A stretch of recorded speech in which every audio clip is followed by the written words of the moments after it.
नमस्ते। अगर किसी इकोनॉमी को समझना हो तो सबसे अच्छा तरीका क्या है, उसे उसके हिस्सों में तोड़कर देखा जाए। आज हम यही करने वाले हैं।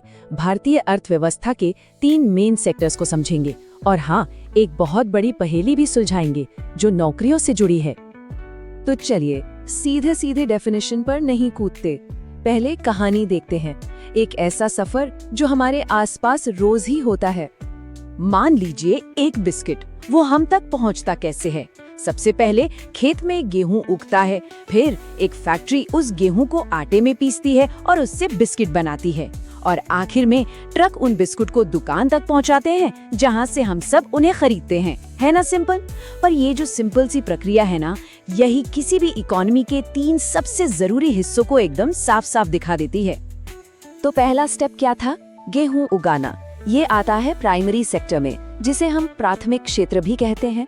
इसमें वो सारी एक्टिविटीज आ जाती हैं जहां हम सीधे सीधे कुदरती चीजों का इस्तेमाल करते हैं, जैसे खेती बाड़ी, मछली पकड़ना या फिर खदानों से खुदाई करना। इसीलिए इसे एग्रीकल्चर और उससे जुड़ा सेक्टर भी कहते हैं। अच्छा, अब दूसरे स्टेप पर आते हैं, फैक्ट्री में बिस्कुट बनाना। ये हिस्सा है सेकेंडरी सेक्टर यानी द्वितीय क्षेत्र का। यहाँ क्या होता है? यहाँ हम प्राकृतिक चीजों को मैन्युफैक्चरिंग के जरिए एक नई शक्ल देते हैं, इसीलिए इसे इंडस्ट्रियल सेक्टर या औद्योगिक क्षेत्र भी कहा जाता है। और फाइनली हमारा आखिरी स्टेप, जिसमें ट्रक थे, दुकान थी, ये सब आता है टर्शरी सेक्टर में, यानी तृतीय क्षेत्र। अब ये सेक्टर ना असल में एक सपोर्ट सिस्टम की तरह है। इसका काम है पहले दोनों सेक्टर्स को मदद करना, उन्हें सर्विस देना, जैसे ट्रांसपोर्ट, बैंकिंग, दुकानें, ये सब। इसीलिए इसका सबसे पॉपुलर नाम है सर्विस सेक्टर। तो ठीक है, अब हमें ये तीनों बिल्डिंग ब्लॉक्स तो समझ आ गए, पर सवाल ये है कि हम ये कैसे पता लगाते हैं कि कौन सा सेक्टर कितना बड़ा है या पूरी इकोनॉमी की सेहत कैसी है? इसे नापते कैसे हैं? इसके लिए इकोनॉमिस्ट एक टर्म यूज करते हैं, ग्रॉस वैल्यू एडेड या जीवीए। जीवीए का मतलब है किसी भी इकोनॉमी में बने सारे फाइनल गुड्स और सर्विसेज की टोटल वैल्यू। यहाँ ये जो फाइनल शब्द है ना, ये बहुत जरूरी है। क्यों? ताकि डबल काउंटिंग ना हो। अपने बिस्किट वाले एग्जाम्पल पर वापस चलते हैं। हम सिर्फ उस बिस्किट की फाइनल कीमत को गिनेंगे जो ग्राहक को बेचा गया। हम गेहूं या आटे की कीमत अलग से नहीं जोड़ेंगे। क्यों? क्योंकि ये तो कॉमन सेंस है, बिस्किट की कीमत में गेहूं और आटे की कीमत पहले से ही जुड़ी हुई है। ठीक है, तो थ्योरी बहुत हो गई। अब जरा असली आंकड़ों में उतरते हैं और देखते हैं कि पिछले 40 सालों में भारत की आर्थिक कहानी ने क्या मोड़ लिया है। अब ये देखिए, यहाँ एक बहुत ही जबरदस्त बदलाव देखने को मिलता है। लगभग 40 साल पहले भारत की इकोनॉमी में सबसे बड़ा हिस्सा प्राइमरी सेक्टर मतलब खेती-बाड़ी का था, और आज सर्विस सेक्टर सबसे बड़ा खिलाड़ी बन गया है। मतलब इकोनॉमी का पूरा ढांचा ही बदल गया है। सुनने में तो ये कमाल की डेवलपमेंट स्टोरी लगती है ना? एक मॉडर्न सर्विस पर चलने वाली इकोनॉमी। पर यहीं पर एक बड़ा सवाल खड़ा होता है, अगर इकोनॉमी इतनी बदल गई है तो फिर सारी नौकरियां कहाँ हैं? और अब देखिए कहानी का दूसरा पहलू। यही है वो पहेली जिसकी हम बात कर रहे थे। एक तरफ जीवीए में सर्विस सेक्टर ने बाजी मार ली, पर दूसरी तरफ जब हम नौकरियों को देखते हैं तो तस्वीर कुछ और ही है। आज भी देश के सबसे ज्यादा लोग खेती-बाड़ी में ही काम कर रहे हैं। जीवीए बदला पर रोजगार का पैटर्न नहीं बदला। यही है असली पजल। सोचिए, प्राइमरी सेक्टर इकोनॉमी में सिर्फ छठा हिस्सा ही बना रहा है, लेकिन देश के लगभग आधे लोग इसी में काम कर रहे हैं।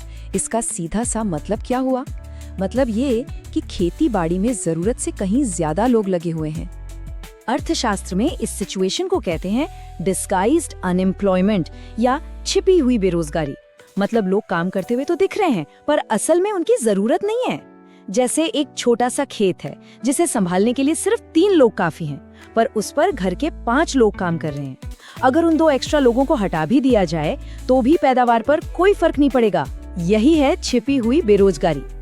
तो ये पजल सिर्फ नंबर्स का नहीं है, ये नौकरियों की क्वालिटी और सिक्योरिटी से भी जुड़ा है।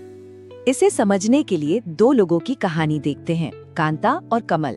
कांता एक ऑफिस में काम करती हैं जो कि ऑर्गेनाइज्ड सेक्टर का हिस्सा है। उन्हें हर महीने एक फिक्स्ड सैलरी मिलती है, काम के घंटे तय हैं, पेड लीव, छुट्टियां, मेडिकल बेनिफिट्स सब कुछ है। वहीं उनका पड़ोसी कमल एक दिहाड़ी मजदूर है जो अनऑर्गेनाइज्ड सेक्टर में है। उसे रोज के हिसाब से मजदूरी मिलती है, काम के घंटे तय नहीं, कोई छुट्टी नहीं, कोई बेनिफिट नहीं और जॉब की तो कोई सिक्योरिटी ही नहीं है, कभी भी काम से निकाला जा सकता है। कमल की जो कहानी है वो असल में भारत के करोड़ों कामगारों की हकीकत है। ये अनऑर्गेनाइज सेक्टर छोटी छोटी बिखरी हुई यूनिट से बना होता है जो ज्यादातर सरकारी कंट्रोल से बाहर होती हैं और यहाँ नियम कानूनों का पालन भी ठीक से नहीं होता। और आंकड़ा तो और भी चौंकाने वाला है।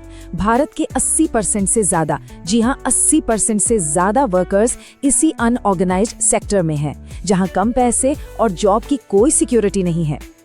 तो सवाल ये उठता है कि इस हालात को बदलने के लिए, ज्यादा और बेहतर नौकरियां बनाने के लिए किया क्या जा सकता है। तो इसके क्या हल हो सकते हैं? देखिए, कई लेवल पर काम करना होगा।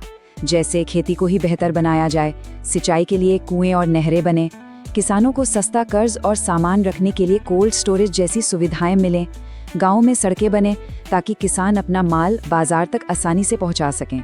इसके अलावा गांव के आसपास फूड प्रोसेसिंग जैसी इंडस्ट्रीज लगाई जाएं। और हाँ, मनरेगा जैसी रोजगार गारंटी स्कीम भी एक उपाय है।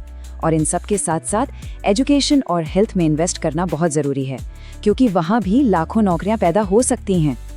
जाहिर है इनमें से ज्यादातर चीजों के लिए सरकार को जिम्मेदारी लेनी होगी। एक ऐसा माहौल बनाना होगा जहां ज्यादा से ज्यादा अच्छी और सुरक्षित नौकरियां बन सकें। और यहीं हम अपने सबसे बड़े सवाल पर वापस आते हैं। देखिए, सिर्फ इकोनॉमी का बढ़ना ही काफी नहीं है। ग्रोथ के आंकड़े तब तक अधूरे हैं जब तक वो देश के हर वर्कर के लिए एक बेहतर और सुरक्षित जिंदगी में न बदल जाएं। तो असली चुनौती यही है कि जैसे जैसे अर्थव्यवस्था आगे बढ़े, ये कैसे पक्का किया जाए कि कोई भी कामगार पीछे न छूट जाए।